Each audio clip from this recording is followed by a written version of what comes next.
தமிழ் உறவுகளுக்கு அன்பு வணக்கம். இன்றைக்கு நம்முடைய காணொளியில் பார்க்க இருக்கும் தலைப்பு மூவேந்தர் வரலாறு அப்படிங்கிற ஒரு காணொளி தான்.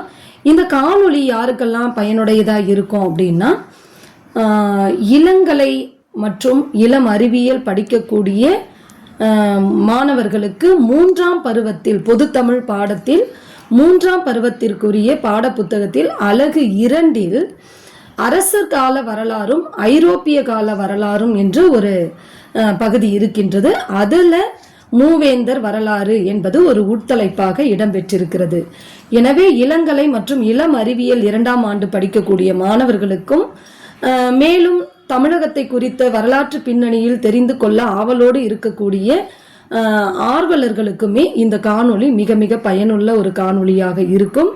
போட்டித் தேர்வுகளுக்கு தயாராகக்கூடிய மற்றவர்களுக்குமே இந்த காணொளி ஒரு பயன்பாடுடைய காணொளியாக தான் இருக்கும். வாங்க காணொளிக்குள்ள போகலாம். மூவேந்தர் வரலாறு இந்த தலைப்புக்கு உள்ள இருக்கிற தரவுகளை பார்ப்பதற்கு முன்பாக முதலில் நாம் தலைப்பிற்கான அர்த்தத்தை புரிந்து கொள்ள வேண்டும். அதாவது மூவேந்தர் என்றால் சேர, சோழ, பாண்டியர் என்று சொல்லக்கூடிய 3 வேந்தர்களும் ஆட்சி செய்த அந்த வரலாற்று பின்புலத்தை அடிப்படையாக வைத்துக்கொண்டு நாம் இந்த இலக்கியத்திற்குள் ஆராய முற்படுவதுதான் மூவேந்தர் வரலாறு என்ற தலைப்பின் கீழ் நாம் பார்க்க இருக்க போகக்கூடிய செய்தியாக இருக்கிறது. இந்த மூவேந்தர்கள் என்று சொல்லக்கூடிய சேர, சோழ, பாண்டியர்கள் நம்மளுடைய பழந்தமிழகத்தை மிகவும் செழிப்பாக செம்மையாக ஆட்சி செய்து வந்திருக்கக்கூடிய மன்னர்கள் ஆவார்கள். இதற்கான செய்திகள், இந்த தமிழகத்தை பழந்தமிழகத்தை மிகவும் சீரும் சிறப்புமோடு செம்மையுற செழிப்புற ஆட்சி செய்ததுக்கான செய்திகள், தரவுகள் நமக்கு எதன் வழியாக கிடைக்கிறது என்று பார்த்தால், இலக்கியங்களின் வழியாகவும் கல்வெட்டுகளின் வழியாகவும் நாணயங்கள் மற்றும் செப்பேடுகளின் வழியாகவும் இந்த செய்திகள் நமக்கு கிடைக்கிறது. இலக்கியங்கள், அதுவும் 8 தொகை 10 பாட்டு என்று சொல்லக்கூடிய இந்த சங்க இலக்கியங்களின் வழியாக தமிழ் மூவேந்தர்களின் ஆட்சி செய்திகளை மிகவும் ஆழமாக நம்மால் அறிந்து கொள்ள முடியும். அதோடு மட்டும் இல்லாம கல்வெட்டுகள் வழியாகவும் நம்மளால் இந்த 3 வேந்தர்களினுடைய செய்தியை, வரலாற்று பின்புலத்தை நம்மால் அறிந்து கொள்ள இயலும். ஏனென்றால் இலக்கியங்கள் வெறும் அகச்சான்றுகளால் மட்டும் நாம் வரலாற்று பின்புலத்தை ஆராய்ந்து அறிவது என்பது மரபாக இருக்காது. அந்த அடிப்படையில் நம்ம கல்வெட்டுகளையும் ஆராய வேண்டிய இடத்தில் இருக்கிறோம். அப்படி பார்க்கின்ற பொழுது அசோகரினுடைய கல்வெட்டுல சேர, சோழ, பாண்டியர்களினுடைய வரலாற்று சின்னங்கள் பொறிக்கப்பட்டிருக்கிறது, அவர்களுக்கான தகவல் பொறிக்கப்பட்டிருக்கிறது. அதன் வழியாகவும் நம்மால் அறிந்து கொள்ள முடிகிறது. உதாரணத்திற்கு சொல்ல வேண்டும் என்றால், அசோகரின் கல்வெட்டுகள் அதில் பொறிக்கப்பட்டிருக்கக்கூடிய அந்த வேந்தர்களினுடைய பெயர்களை பார்த்தால், சேர, சோழ, பாண்டிய, சத்தியபுத்திர, அதே போல வேற கேரள புத்திர, இது போன்ற பெயர்கள் அடங்கிய சான்றுகள்லாம் நமக்கு இந்த கல்வெட்டுகளின் வழியாக அறிந்து கொள்ள முடிகிறது. மேலும் காரவேலனுடைய அத்திகும்பா கல்வெட்டு என்ற கல்வெட்டிலும் தமிழ்நாட்டு அரசர்களினுடைய இந்த 3 வேந்தர்களினுடைய கூட்டமைப்பு அரசாட்சி முறை பற்றிய குறிப்புகள் காணப்படுகிறது. ஏறக்குறைய இது 117 ஆண்டுகளான கூட்டமைப்பு அப்படிங்கிறது அந்த கல்வெட்டின் வழியாக நமக்கு அறிய முடிகிறது. அநேகமாக இந்த கல்வெட்டினுடைய காலம் கணித்து சொல்லப்பட்டிருக்கிறது. அதாவது கிமு 2ஆம் நூற்றாண்டாக இருக்க வேண்டும். இந்த 117 ஆண்டுகள் கூட்டமைப்பு ஆட்சி செலுத்தியிருக்கக்கூடிய அந்த காலம் கிமு 2ஆம் நூற்றாண்டாக இருக்க வேண்டும் அப்படின்னு சொல்லிட்டு வரலாற்று ஆசிரியர்கள் குறிப்பிட்டு சொல்லியிருக்கிறாங்க. இதுல இந்த காரவேலனுடைய அத்திகும்பா கல்வெட்டுங்கிறது மிக மிக முக்கியமான ஒரு கல்வெட்டு சான்று அப்படின்னு கூட நம்ம சொல்லலாம். இதோட மட்டும் இல்லாம வேற புறச்சான்றுகள் என்ன நமக்கு இந்த 3 வேந்தர்களை பற்றி அறிய அப்படின்னு பார்த்தோம்னா, பிற நாட்டவர் குறிப்புகளும் காணப்படுகிறது. ஏன்னா நம்மளுடைய வரலாற்று செய்திகள் நமக்கிடையே இருக்கக்கூடிய இலக்கியங்களிலும் கல்வெட்டுகளிலும் பதிவாவது முக்கியம் இல்லை, பிற நாட்டவர்களுடைய குறிப்புகள்ல பதிவாயிருக்கணும், அதுதான் ரொம்ப முக்கியம். நம்மளுடைய குடும்பத்தை பத்தி நம்மளே பெருமையா பேசிக்கிறதுல என்ன இருக்க முடியும்? அதனால மற்ற குடும்பங்கள் பெருமையா பேசணும் இல்லையா? அது போலதான் பிற நாட்டவர்கள் குறிப்புகளிலும் தமிழ்நாட்டவர்களுடைய இந்த அரசர்களுடைய குறிப்பாக 3 வேந்தர்களுடைய குறிப்புகள் காணப்படுகிறது.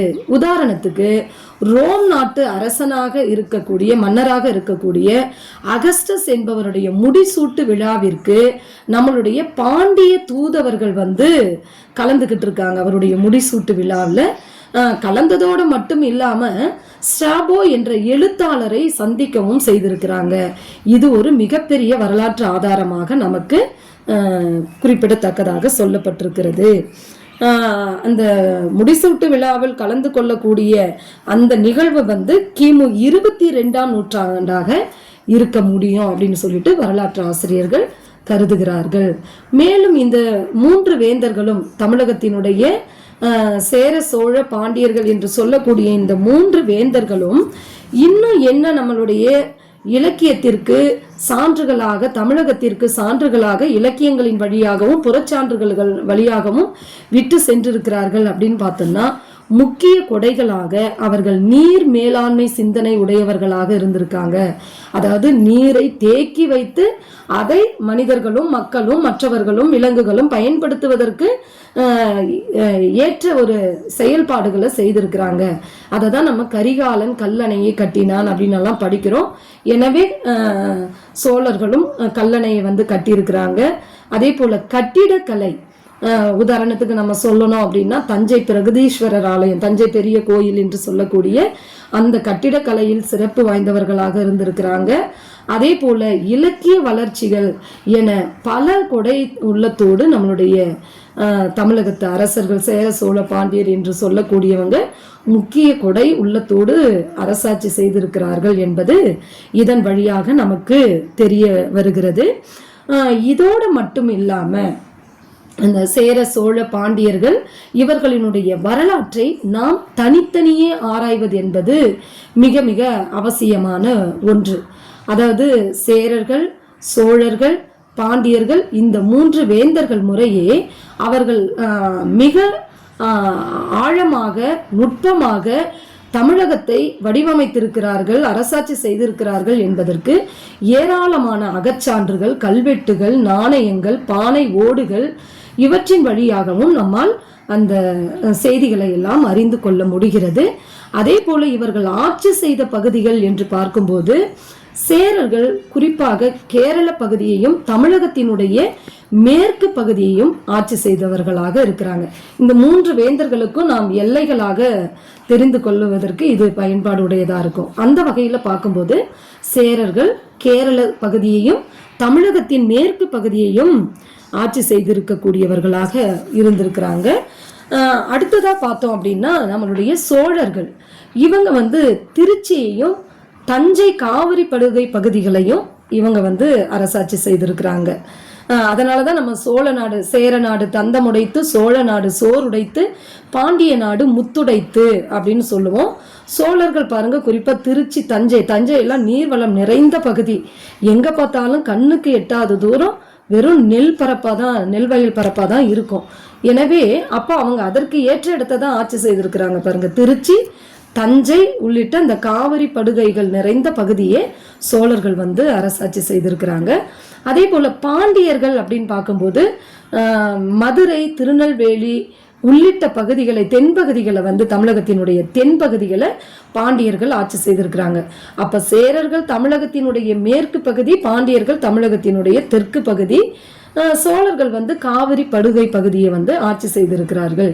இப்படி இந்த 3 வேந்தர்களுமே தமிழகத்தை பிரித்து கொண்டு மிகவும் நேர்த்தியாக, நிறைவாக, பயன்பாடு உடையதாக, ஒற்றுமை கோணத்தில் இவர்கள் அரசாட்சி செய்திருக்கிறார்கள், எந்த பிளவும் இல்லாமல் அரசாட்சி செய்திருக்கிறார்கள் என்பது இந்த எல்லையினுடைய பிரிவுகளில் இருந்தே நம்மால் உய்த்துணர முடிகிறது. எனவே அன்புக்குரிய தமிழ் உறவுகளே, இந்த மூவேந்தர்களினுடைய வரலாறை பற்றி ஒரு சிறிய அறிமுகத்தை தான் இந்த காணொளியில் கண்டிருக்கிறோம்.